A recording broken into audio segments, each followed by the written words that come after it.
listening to the Dr. No Show on WHITradio.org.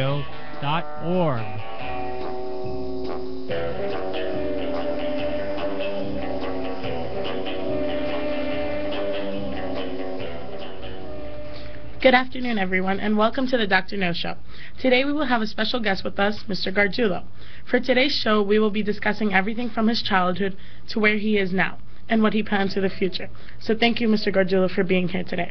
To start off, we would like to ask you a little bit about your background. Well, to start off, I would like to ask you just if you can pretty much give me a little bit about your childhood. Do you have any siblings?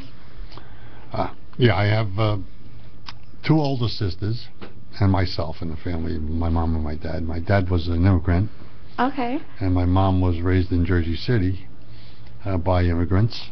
And spent most of my life living up here in Hudson County. I spent up till second grade I was in West New York, and then I moved to North Bergen. I've been there since. Wow. Pretty much, so. As a child, how do you feel when you were a child? How did you feel about school?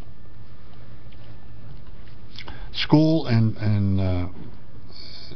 me did not mesh. I'm going to tell you something, especially in the grammar school. I probably would have been diagnosed as a attention deficit disorder type of kid because I was really hyper, and my experience in grammar school, although it wasn't a bad experience, wasn't good academically speaking, because I had all kinds of problems. I got left back in the fourth grade. My first day of school, I remember my sister got called from the fourth grade to come down, and very first day, I got suspended. Wow. From school. Yeah. I twisted somebody's ear or did something to somebody. We had some kind of in the first grade that was. And that was pretty much my career in grammar school. I was always kind of a hyper kid, and like a lot of kids, my best subjects were recess generally, or of course. Lunch. So that's what grammar school was about for me. I had beautiful nuns sisters that taught me and tolerated me, and my mom worked in a parish a lot. I come from a little parish school. So my mom worked in the parish a lot with the nuns, so I got away with a lot more. Normally I would have been gone. You went to a Catholic school? Yes, I went to a Catholic grammar school, St. Mary's in West New York. Oh, okay. Oh. So what were some of your favorite things to do as a child? I mean, besides the bullying and the recess. Yeah. Well, as a youngster, I was very hyper in a lot of ways, and my father owned a little fruit store in West New York, and spent a lot of time at the fruit store, and probably most of what I learned in my whole life I learned in that fruit store. Really? Oh yeah, from him and from the store. He was an extraordinary person, hardworking, typical of the immigrants I think today. You see, they own little bodegas and stuff. My father had a store. Did you want to work there when you were younger? Did I want to work there? No. No, but he had me there every single day. They didn't want to be there. I was his delivery boy eventually. I was kind of everything in the store, and I got to know the store inside and out, and how to work it and how to organize it. But you learn a lot of little things that you don't realize you learn until you get older. Exactly. My job was to get out of that store as much as I could, and he was relentless. I'll have to tell you, but as I look back, I mean the experiences I had there and the knowledge I gained there is really what kind of life is about in a lot of ways, because you learn as you go along. When you asked me what I liked doing as a child, I was very kinesthetic, physical. So I liked any kind of sport or any kind of running around, any kind of activity that required me to do some action. All right. I wasn't sedentary. I wasn't a reader. I wasn't anything like that. I didn't sit still too long to do any of that stuff. That's why I had such a problem in school. I can remember the nun in the fourth grade tying me to the desk. Actually putting a little rope around me. Oh my gosh. Yeah, to hold me in. Wow. So I was a problem in grammar school. So since we know that obviously the grocery store was not one of your career options, what were your first career choices when you first started growing up, realizing what you wanted to do? Well, as I said, I love sports, any kind of anything. Whenever I got an opportunity in the street or at night or whenever, playing ball. In those days, we did a lot of stuff in the street that you don't do today. So sports was my first interest, my first love, and my sisters were in St. Joseph's High School. It was a small little parish high school in those days, and they were very involved in the school. So I used to go to all the games, and I got really fascinated with football. I wanted to be on the football team. I had never played before. I mean, never played any organized sports, and as a son of an immigrant, my father didn't have time for me to join the baseball teams. I didn't join any of that stuff. So you just did it on the side? You weren't just on the side with kids in the street okay. or in the lot or someplace else, and that's the way I grew up. When I finally got a chance to go to high school, of course I wanted to go to St. Joseph's. My sisters were there, and I was related to the football team they had there and everything else. And that summer in 1953, when I graduated grammar school, I had to go into the hospital. I had rheumatic fever. Oh my gosh. So I was in the hospital for most of that summer. I didn't return to high school because my opening high school was that September. I didn't get to high school till November. Wow. So I didn't play any sports. They wouldn't let me play any sports. I didn't do anything until the following year. So the first time I ever got to do what I wanted to do was sophomore year in high school, kind of. And that's when you play? Yeah, and I joined all the teams. Whatever team they had, I was on the football team, the baseball team, the basketball team, the track team. That's all the teams they had. I was on every one, yeah. So. Well, as a teenager, actually, what were your first goals and your priorities? What did you have set in your mind? What did you put first before everything else? Well, family was a big thing. I mean, growing up in my house, I mean, everything revolved around the family. I don't mention that a lot, but basically, it's the way it was. So every Sunday you had dinner at home with the family, with the extended family. My grandma was alive, and my grandfather at the time, so we spent time with them. If we weren't at their house, they were at our house. So most of my life revolved around the family. And secondly, it revolved around sports. And thirdly, I had to go to school. I had to go to school. As most teenagers think. Yeah, so school was the last. That's right. And then I got involved late in my freshman year. I found that there was another gender in the school. Female, and that kind of sidetracked me a little bit, more sidetracking. So, sports, females. Yeah, right. School was on the bottom of that list. That's exactly. And there was, I had no guidance to help me say, hey, this is what you want to do with your life. My life was revolved around the football team in high school. So then when did you start realizing that you wanted to pursue a career in education? And well, I was football. I want young people to realize this, that, and I feel very strongly about it, is that you should follow what your interest is. It takes you to amazing places. Now, the football sounds like it's superficial. It's not that important, but football got me to be the superintendent today. Wow. And I was, because I loved playing. I guess I loved playing anything, but I was good in football, so I really really caught my interest, and I got scholarships all over the country. Really? From numbers and numbers of, even to Ivy League schools. Wow. Did you take one? I went to, I got a scholarship to the University of Notre Dame. That's where I finally went to play football and to get my education. And in college, and luckily in high school, I became a little better student. I got a little more control of myself and what I was doing, and my grades weren't that bad, and not that they were great, but they weren't bad, and they were good enough to get me into the university I wanted to go to. I'm sorry. We're going to go on a short commercial break, and we'll be right back to discuss more about what you did in high school and college. And we're very sorry to cut that question short. When I found out my jeans were made using child labor in sweatshops, I wrote a letter to the company saying, reconsider your labor practices. A few months later, I get a letter back saying thanks for being a loyal customer, and they included a coupon for a 25% discount on their jeans. So I got smart, wrote letters every day to all the stores that carry the brand, asking them to stop supporting the companies who use child labor in sweatshops. And I just kept getting letters back, thanking me for my concerns, and more coupons for more discounts on more jeans. So I'm telling my friend about it, and she flips out, saying that between all the letters and coupons, some paper company cut down a small forest, driving off 2 indigenous tribes, hundreds of endangered animals, killing thousands of plant species, some of which may have contained vaccines for HIV, cancer, and syphilis. Meanwhile, the guys cutting down the trees are 13-year-old kids who will work night and day for months just to save up enough money to buy a pair of jeans made by child labor in sweatshops. Saving the world isn't easy, but saving a life is. Just 1 pint of blood can save up to 3 lives. Visit bloodsaves.com to learn more. This public service announcement was brought to you by the Ad Council.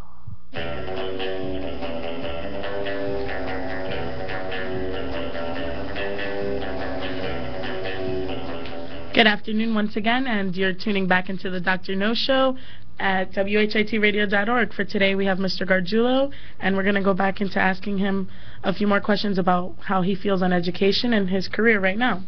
So, Mr. Gargiulo, when did you start realizing you wanted a career in education? What happened is, of course, I went to college, and I had a little transformation in college because I actually became a student. Mm-hmm. I started to take things a little more seriously, and I started to get what I perceived to be an education. And I never thought about going into education as a career. No. I was on the Notre Dame football team. That took up most of my time. That's what I was interested in. And probably even interested in going even further with that. And while the experience at Notre Dame was great, and the football was terrific, and all kinds of opportunities and everything else, I realized around senior year, got pretty banged up in a lot of ways. I dislocated my elbow and a whole bunch of other stuff that happened to me. So I was pretty banged up. I had to make another decision. Of course, I postponed that like a lot of other things because Mm-hmm. at that time I was part of the ROTC in college. Okay. And everybody had to go into the Army, had an obligation. Mm-hmm. So after college, I got into the Army. Really? Still no second lieutenant in the Signal Corps, and still didn't have a place in mind of what I wanted to do when I got out of the Army.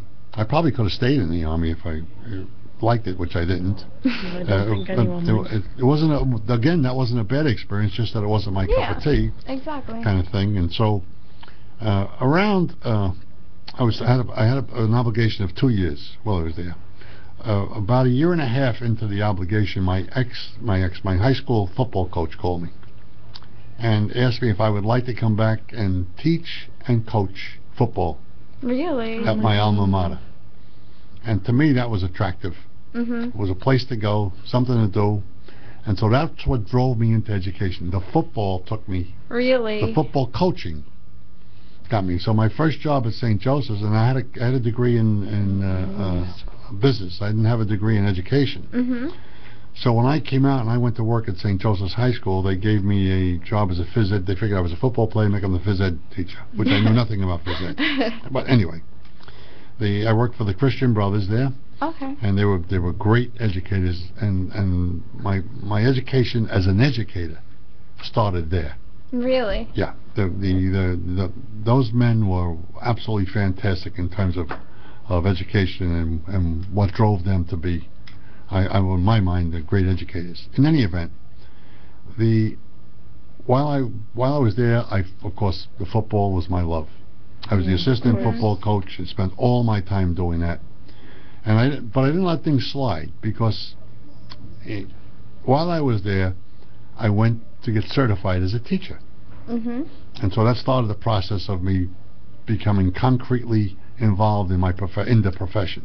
Although I was still there to coach football in my mind.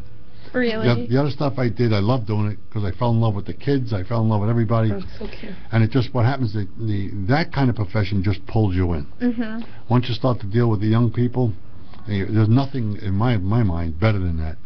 And so I found my niche that way. Really? And of course the football. Children. I'm dealing with football players, the kids. I'm helping them be academically qualified. I'm teaching my first year was phys ed. After I taught economics and history.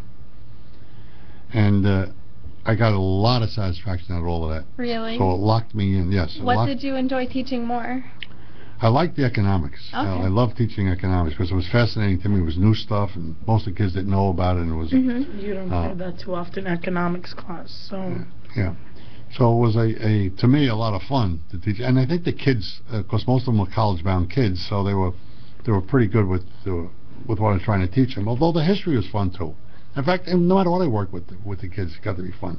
And I wound up in the school all day and after school every day, and I married my high school sweetheart. Aww.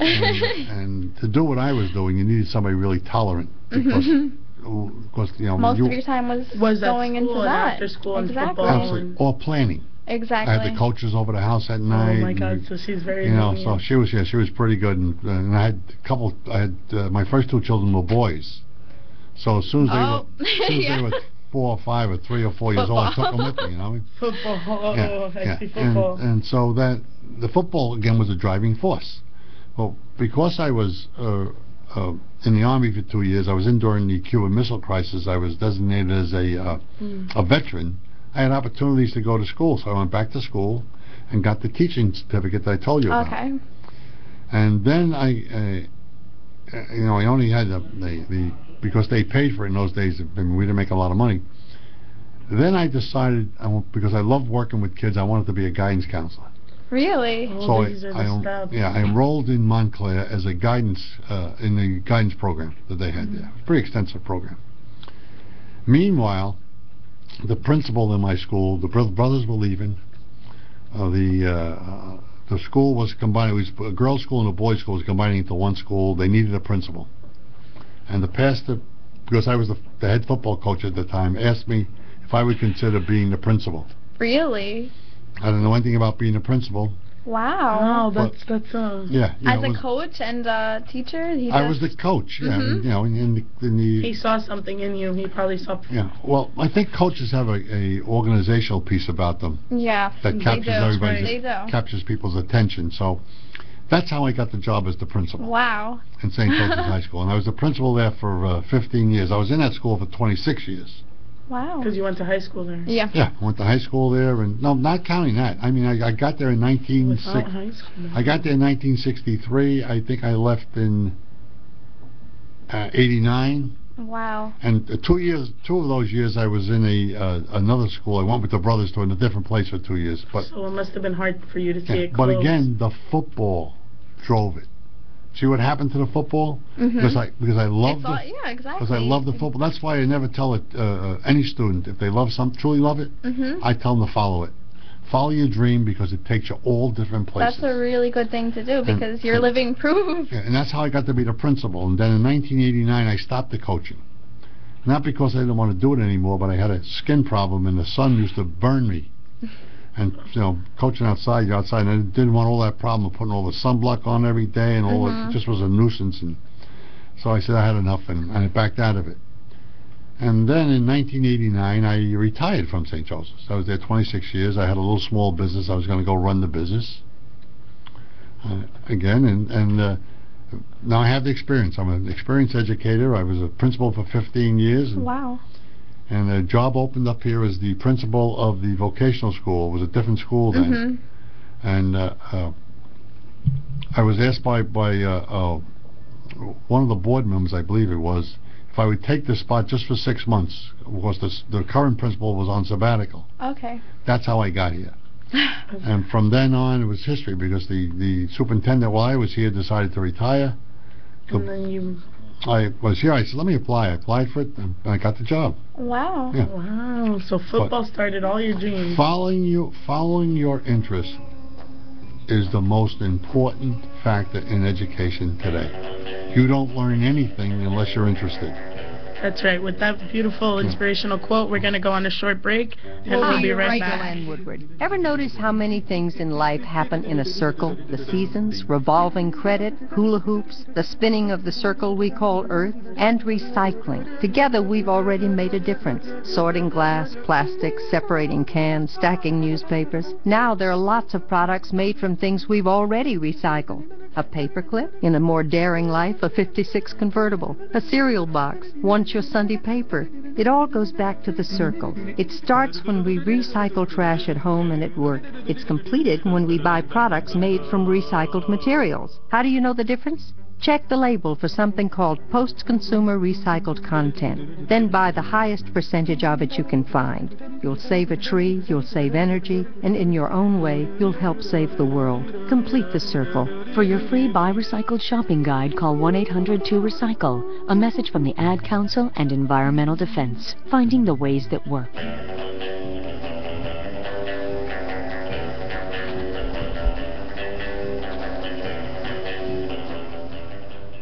Welcome back, everyone, to the Dr. No Show. here at WHITradio.org. We're here once again with Mr. Gargiulo, and we have so far talked about his background, and we're working into his philosophy on teaching and how it all started. So, Mr. Gargiulo, we have a few questions. How did Hudson County Schools of Technology first start? Like, when it just opened up, how was it? Well, the school opened up before I got here. There was going way back when the school started, it was started basically as a trade school. And to train... vocational school. Yeah, it was a vocational school, but it was a school to train children, so they left here, they went right into entry-level work. So it was carpentry shops, electrical shops. There was a lot of, but there was a lot of other things too. I mean, a number of stuff. And the students that came here were generally trained in a position, and then had opportunities for entry-level positions in the positions they were trained in. That's what the original school was about. So how did High-Tech High School come together? Well, that's a question. That's a different question. The High-Tech High School came about because what happened is that students were not applying to the school for the trades in the I guess the mid 70s or I'm sorry, I'm not in the mid 70s, in the late 80s and 90s, the world started to change into a more technical approach. And those kind of kids were never sent by the sending schools here because for whatever reason they didn't think this was the place for them. So the only kids they sent down here were kids that weren't really truly interested, you know, and caused a lot of was difficult for us to educate. Plus there wasn't many of them. There wasn't enough of them. So the school had to make a decision to attract more students to come, and there was no better time than to do it then anyway, because the technology was just emerging. We were into it was before internet and before that stuff, but the technology was here. And so what happened I got the job in 1990 as the superintendent, after 6 months as being the principal downstairs. And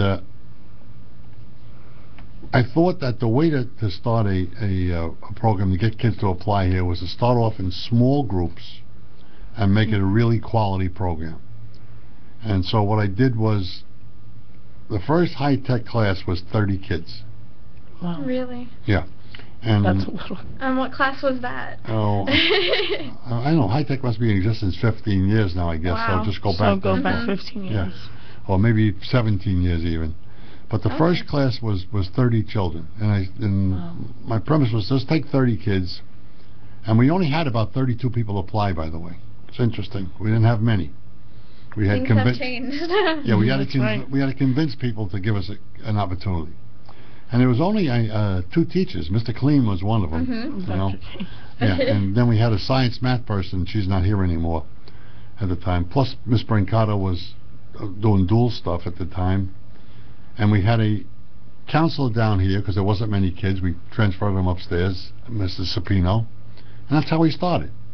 So every kid that came into the school had the opportunity to take a regular curriculum, and then we had the vocational courses already. They were all over the place. They were empty, so students can charge anything you want. So after the first year, because those 30 kids had a great experience here, they told a lot more kids. Really? And it became phenomenal. In the second year, we had about maybe 50 applicants for 30 spots. So it became a little bit more... Yeah, and then by the third year, it kind of exploded. We got 300 or 400 wow. for about 30 spots, you know what I mean? And so, and then after 4 years, I went to 60 students. Okay. At the end of the 8 the cycle kept going and going. At the end of 8 years, we didn't go I should have went to 90, but I went to 120. Things were so good and so much in place, and that's what we kept it at pretty much, about 120 a year is a graduate class. I did the same thing with County Prep in Jersey City. Really? Yes, County Prep in Jersey City was a school for special kids. Okay. Only. And I just brought in some regular kids to supplement that. And that program got better and better. And that's it definitely seems to be working out that way. Since County Prep is a major success now. Yeah, well, those schools are all, the whole district, in every single area. And we have CAS Prep that's oversubscribed. We have Career Academy that's oversubscribed. We have all the programs are busting at the seams, mainly because I think one of the things is they're personalized. You know, they're small components. And I think the culture of the school here is such that it's so friendly that people like to be here. Well, just wondering, how do you feel about the Academy for Independent Studies? How do I feel The about school it? that just opened up. Yeah, the Academy for Independent Studies is just completing its second year. And I think it's really the wave of the future. I truly believe that.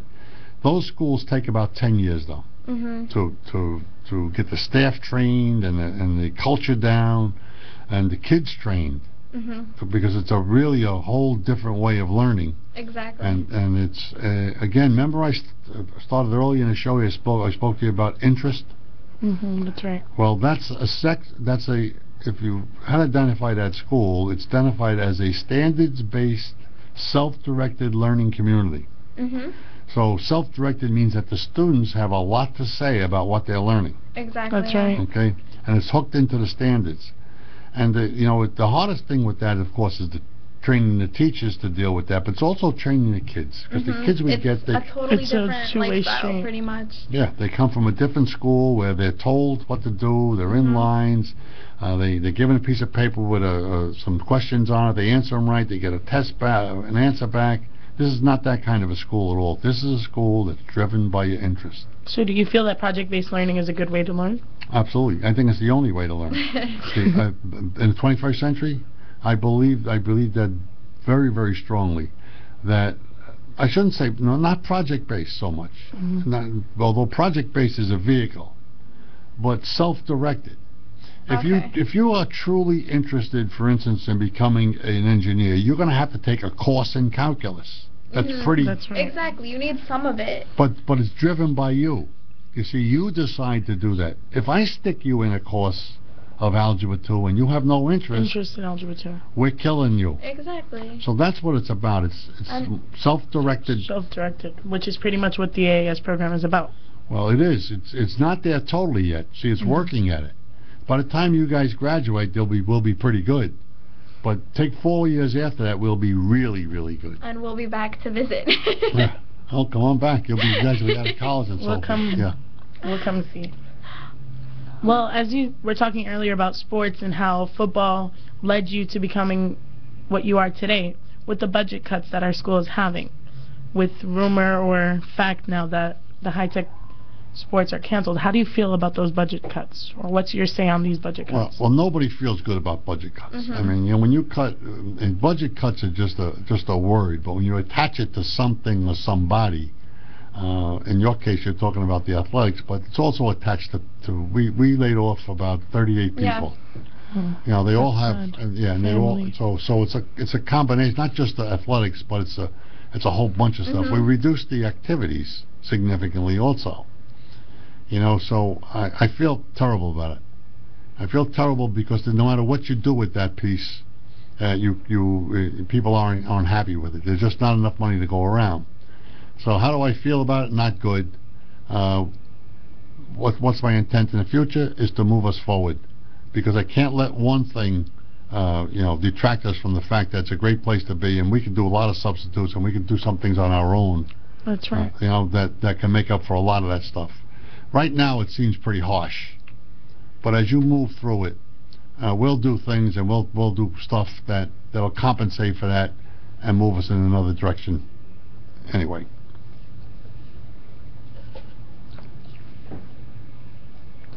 How do you feel like the budget cuts are going to affect us? Like, as far as the teachers, I mean, I understand some are getting fired, our athletics department is being removed, but what else is affecting us that we don't know about with these budget cuts? Well, we had to cut, for a small district, we had to cut about $6 million because we lost the adult funding. We have a big adult school. I don't know if you guys are familiar with that. So a lot of that $6 million was for the adults.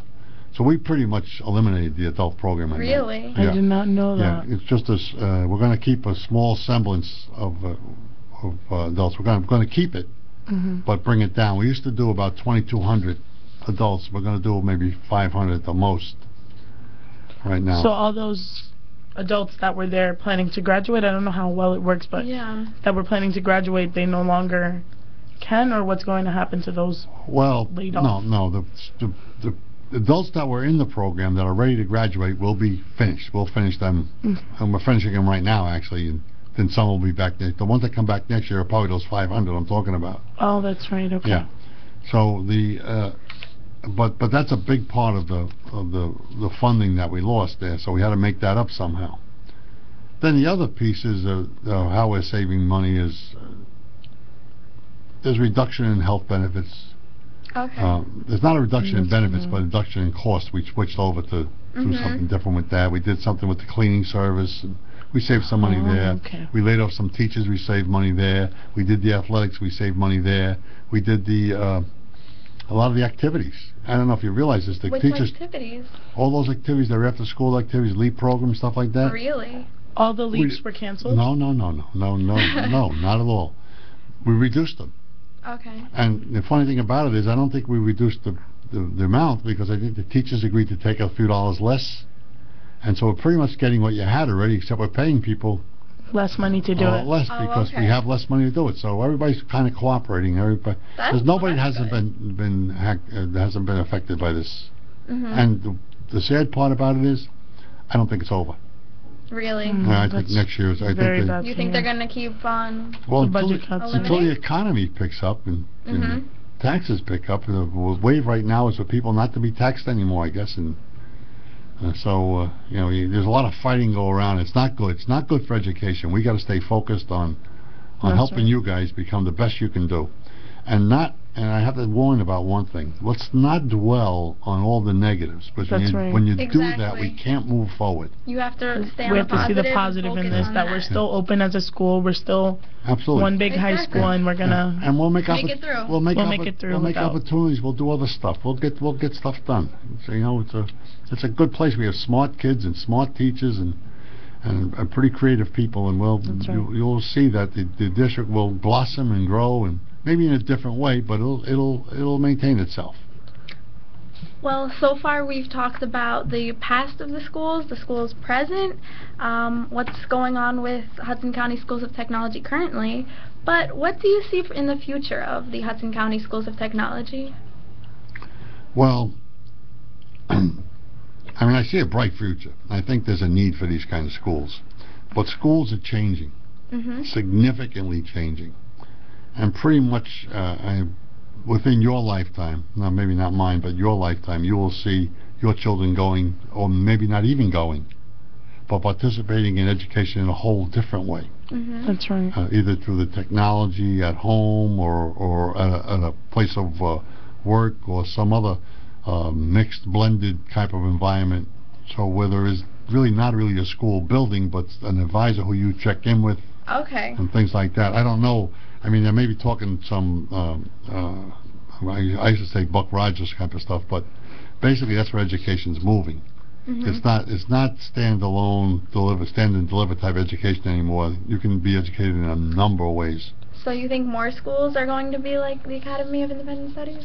More self-driven, not as much project-based learning, but more self-driven? Yeah, well, see, right now schools, and I talk about schools in general, but we're part of this also. Not AIS, by the way, but most schools are really modeled after the industrial model. If you look around at the high schools, your typical high school and where you come from, whatever town, look at the building. It looks like a factory. It does.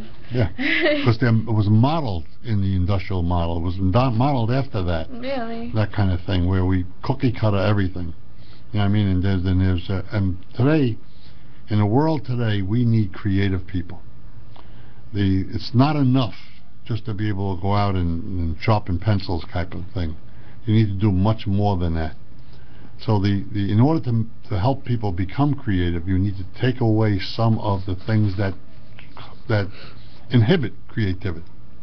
And one of the big things about that is the way we assess people. And I know you're used to grades, and the state has all kinds of things coming down, and the SATs are important, and all that stuff is important. That's right. But that kind of stuff stifles your creativity.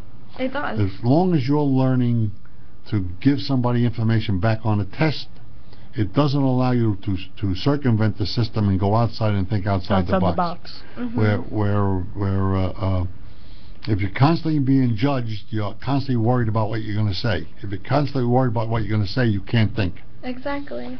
And so pretty much that's what the schools of the 21st century are going to move towards. They don't really have a choice. Because if we're going to compete in a world where other countries are doing that, we better get on the ball and doing it also. So in the future, you don't see any more schools being laid off, like the adult high school. You don't see cash prep or anything worse that's going to happen to us because of these budget cuts? I didn't say that. What I did say is that I think we're going to have more budget cuts. I don't think it's over. Oh, God. Okay. And I think we're going to have to adjust and do whatever we have to do to maintain the school, maintain the quality, and look at opportunities. I'm saying is not to dwell on that kind of stuff or worrying about whether this is going to happen. Because really not because whatever happens happens. It's done with pretty much. It's written in stone. And so we need to deal with it. And we have to work our way and see the positive in it and solve it and try to just work for the future. And someday the economy is going to come back. I mean, I'm just saying is that we're in a tough time right now. You young people are in a tough situation. The economy has collapsed a little bit, and it's trying to refigure itself. Well, once things pick up, would these schools be brought back into the system? Would the adult academy become part of the picture again, or is that too hard to? Well, I don't know. I mean, if I'm around and we have the funding for them, definitely we'll have an adult school. But what happens with those things once you get rid of them, they're very hard to bring back lift up again. Yeah. So and the sad part about it is that population are really the dropout kind of. They're either immigrants or dropouts. That's right. And what happens is they're kind of like the forgetful because we put numbers on everything, and a lot of those kids don't score high on that whatever standardized test they do, and as a result of it, because they're off the thing, nobody worries about it. In fact, and secretly saying it's better they're not around because we don't have to count their scores. But that it's sad because it is. Yeah, we have this county in particular has a huge population of people without a high school diploma. So. And that school's the ones that helps them. So to see it go away, but hopefully our economy will come back and we will succeed, and our schools might be brought back and will help everyone out that needs the help. We'll be taking another quick break, and we'll be right back with the superintendent of the Hudson County Schools of Technology here at WHITradio.org.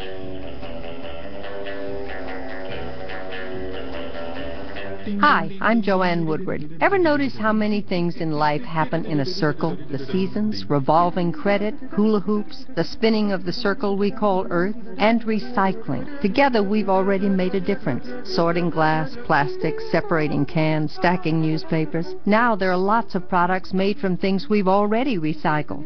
A paperclip, in a more daring life, a 56 convertible, a cereal box, once your Sunday paper.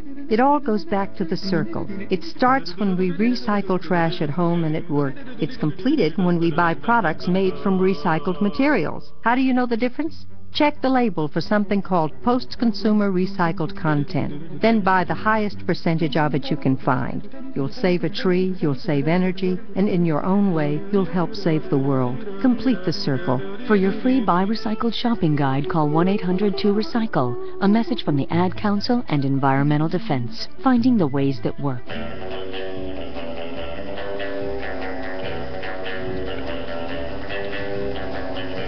Welcome back, everyone, to the Dr. No Show. And for today, we've had 3 beautiful segments with Mr. Gargiulo, and we're going to get into our last segment right now. So, Allie, open up the next segment.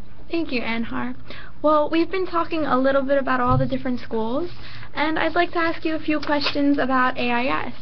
Do you feel that there's a certain type of person that goes into the qualifications of AIS, or is there a qualification that has to be met by a student entering? Yeah. AIS, the Academy for Independent Study, is a standards-based, self-directed school. And standards-based only because it covers us with the state. The state has said that the students have to pass standards, certain standards that they dictate, that to be eligible for a high school state diploma. So we put standards-based in there with self-directed learning.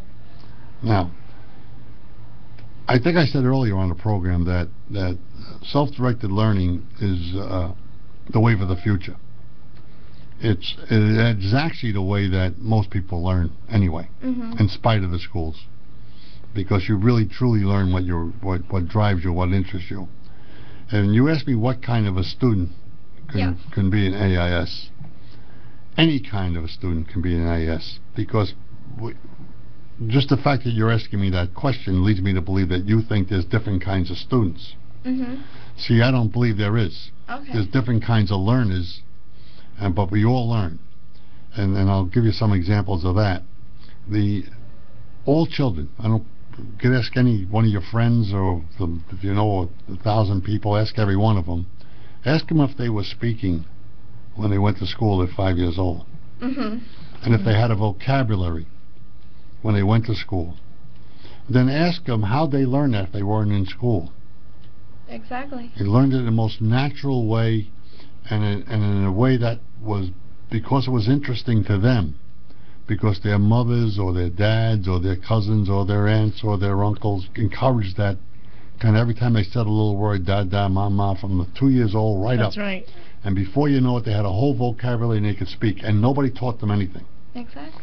The reason for that is that interest drives the learning. It's just like we have a lot of our kids in what we call alternative schools. Well, that's a misconception, because most of those kids in there speak 2 languages. How many Americans speak 2 languages? So the capacity for learning is not limited in anyone. The interest is what kills it. Most kids who are not successful in traditional schools are not successful because they're not interested. Period. They'll tell you, I'm bored to death. You know what I mean? And so interestingly enough, that we as educators are just catching up with that piece. We're just catching up with the fact that interest drives learning.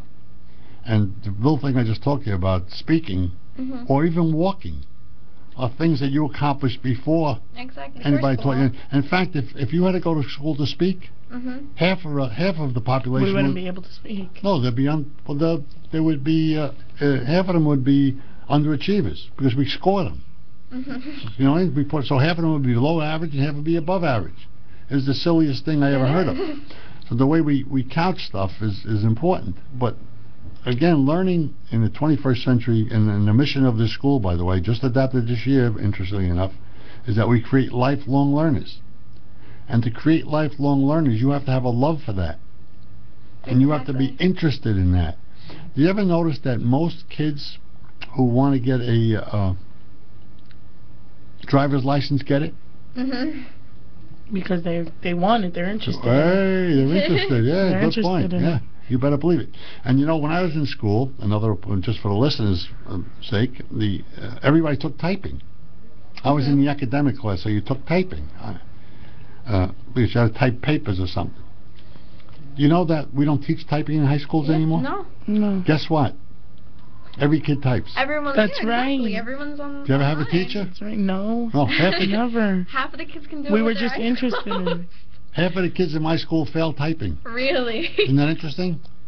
And yet, every kid today, typing, typing all over the place. That's right. And so again, interest drives learning. You can learn anything as long as you're interested in it. You know, our job as educators is changing. We should not be teaching you any more stuff. You don't need stuff. You can get all the stuff you want from that computer in front of you right now. That's right. You can answer any question you get. The thing is to teach you how to think a little bit, how to be creative a little bit, how to be on a team with other people so we can all talk together and work together. Those are the kind of things that are much more important. The fact that you have to be autonomous. You yourself should leave here feeling that you have enough. We equipped you enough that you could do all those things I just talked about, and keep your creativity and your individuality and your interest. There's nothing better. It's funny though, because you're absolutely right. We were told today by a teacher, as a matter of fact, that they took a course on whatever the course was. They took a course and aced the whole thing, but now they can't remember one thing that was in the course. Anything they did because it was all memorization. It's just he wasn't interested in it. It's exactly You right. said it today. You Ace take the the whole course. course, You but take it's the gone. course. You give back the information. When it's no longer needed for that course, you leave. You forgot it. You forget it. Yeah. So. And for example, when we do a project, let's say, or we learn something that we're interested in, we're never gonna forget it. Like if I was right now to go online and research something about, let's say, cells in our body, I would never forget that because I'm interested in science and the cells that are inside our body. Yeah. But when you're handed a book and you're just said mandatory to read this and pass the test, you forget right after you walk out the class. Yeah. Well, again, it just reinforces what, and you can think of 1,000 ways that you have learned things without any formal education because you were kind of interested in them in the first place. And so I can't be more emphatic about that the 21st century skills are not math skills and science skills and language skills and those things that we're pushing so hardly in schools today. They're much more, they're different skills. Not that those aren't important or you need those to function, because you got to be able to manipulate numbers and so forth. But it's much more important for you to be able to manage resources a different way. And manage resources meaning manage your own time, in addition to managing your money, in addition to managing all those pieces that go into performing a project. It's more important that you're able to set your own goals and objectives and strategically plan something than to know Algebra 1, Algebra 2, calculus, geometry, because it has no bearing on any of that stuff. You should know that stuff when you have a need to know it. And if you're a good learner, you can learn at any point in time in your life. That's right. So then, do you think that they're going to change maybe like the standardized tests given by the state eventually within the years to come, if that's the case? Sadly to say, the state is doing more standardized testing, not That's less. like the new biology test in Algebra 1. Yeah, not less. And in my mind, again, that kills any creativity. It stifles any of the growth. And any time the brain is under threat, less learning takes place. That's not me saying that. It's me regurgitating what I know scientifically is factual. The more stress I put you under, the less learning is going to take place. You may answer the question. You may even answer it correctly. Yeah. That doesn't mean you learned it. It doesn't mean you can apply it. Remember it. Yeah. So those are the things. And I don't get me wrong. It's not that I don't think you should be made aware of the different things out there. But there shouldn't be a test that says you have to know this body of knowledge. I mean, you have to know about a quadratic. I don't know why that is. You know what I mean? Unless you're moving into a different ring. But if you had to know about a quadratic, what you have to know is just have enough common sense to say, what is a quadratic? Look it up on the computer, do the research. Okay, and then where do I apply it to? Or if you're running into a different problem, like you had a, well, let's see, what are quadratics used for? Parabolas. If you had if you're building a dome, you'd have to know how to apply, and that's a formula to apply. Yeah, but other than that, just to learn that stuff, and some people will tell you that it's good because it helps you think critically. It does, but you can do that in a much more effective way if you did it through things you truly interested enjoy. in. That's right.